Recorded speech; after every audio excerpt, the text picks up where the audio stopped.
Well, what's the state of the nation? Britain is descending into chaos. And of course, this was promised by David Cameron if we dare to vote Brexit. Yep. And let's look at this extraordinary article. We've shown others. We've had the students who were so depressed about Brexit, they had to have counselling. But here we've got one of the most intellectual ladies in the country, Cambridge Don, and she was so appalled at the Brexit vote that she decided the only way to deal with it was to strip naked in one of the meetings. So I'm going to say she lacked the intellectual argument, so strips. Is this behaviour normal? I don't think it's normal behaviour, so what's causing it? But if you want to have a look at the article, her name is Victoria Bateman, and she's a lecturer in economics at Gonville and Caius College. And there she had Brexit leaves Britain naked emblazoned across her breasts and stomach. So this, of course, is the sort of university choosing our future leaders, future elite, and that's the standard. Yes. Move on. We'll move on to Nigel Farage because he has done his bit. Brian, he wants his life back. He said that the victory for the Leave side in the referendum means that his political ambition has been achieved. He said that he came to this struggle from business because he wanted the UK to be a self-governing nation, and he didn't do it to become a career politician. UKIP is in a good position, he says, and will continue with my full support to attract a significant vote. Whilst we will now leave the European Union, the terms of our withdrawal are unclear. If there's too much backsliding by the government and the Labour Party, and with the Labour Party detached from many of its voters, then UKIP's best days may yet be to come, but he doesn't want to be part of it. Brian, so what do we make of this? Well, it's very easy for me, Mike, because I've been approached for years by people saying to me, what do I think of Nigel Farage? And my reply has never changed, and that is that Nigel Farage was tasked to lead UKIP into the cul-de-sac. He was there to wave the banner, produce the rhetoric, but to actually make sure that UKIP didn't achieve what it could achieve. And I'm quite sure that there's going to be at least two ladies listening to this programme today who remember after other successes of UKIP, they were told by the Nigel Farage hierarchy, well, don't press home the advantage, take some time off and relax. So this man has consistently failed to talk about any substance inside UK. He doesn't talk about what's going on in the courts. He's not talking about the unemployment. He's not talking about the breakdown of Britain's political structure. No, he's given the rhetoric speeches in the European Union. And of course, the Brexit vote does not mean we're outside the European Union. We're into a no man's land. And what does he do? You mentioned voters there. Well, he had 4 million UKIP voters.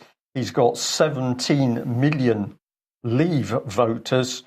And he doesn't want to press home the advantage and gather that strength. So now we've got a Conservative Party in the middle of a leadership election, the Labour Party possibly in the middle of a leadership election, UKIP now in the middle of a leadership election.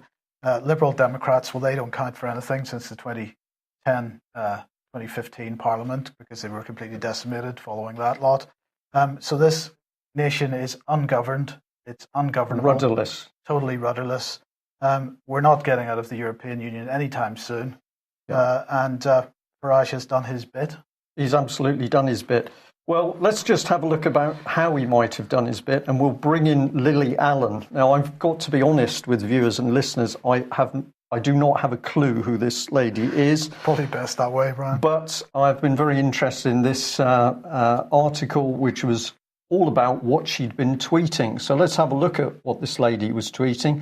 Well, she'd been to a very interesting garden party, and she was very happy to tweet out that she's at the garden party and the great and the good are there. She says she's hoped she's not sitting next to Voldemort.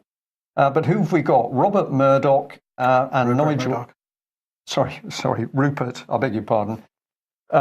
Rupert Murdoch and Nigel Farage in close proximity. And what is going on here, Mike? Have you any idea? I don't really know, but I don't get a comfortable feeling. But then it gets better. So lots of credit to this lady because she took a little video. And here we've got Rupert with Nigel Farage and Liam Fox, who at the top table. At the top table, nice little cosy chat. And of course, when Nigel Farage disappeared over to New York, I think about a year ago, for a chat with top-level media people, we never did hear what was reported. So this is all very cosy. Liam Fox roughly putting his name forward to lead the Conservative Party. And of course, Liam Fox, who had to resign in disgrace because he was using one of his men, pretending that they were qualified to sit in on classified military government meetings. So mucky stuff. And let's take it a bit further because we've got this excellent Breitbart headline here with Sturgeon eyes reverse green line. I'm not really interested in that headline. What I am interested in is the embrace with Mr. Juncker. And the body language is interesting because that lady doesn't, I think, want to be too close to him. That's the impression I get.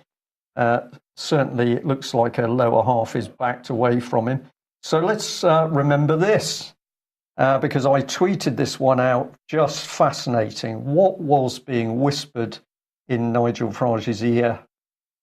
Was he kissing him? I don't think so. I think that was a whisper, clutching him to his bosom. What was actually discussed? I love you. You've done a good job. I love you. You've done a good job. You've played the game. You've taken those British anti-EU voters into a cul-de-sac. I think it's time for you to resign. Could be.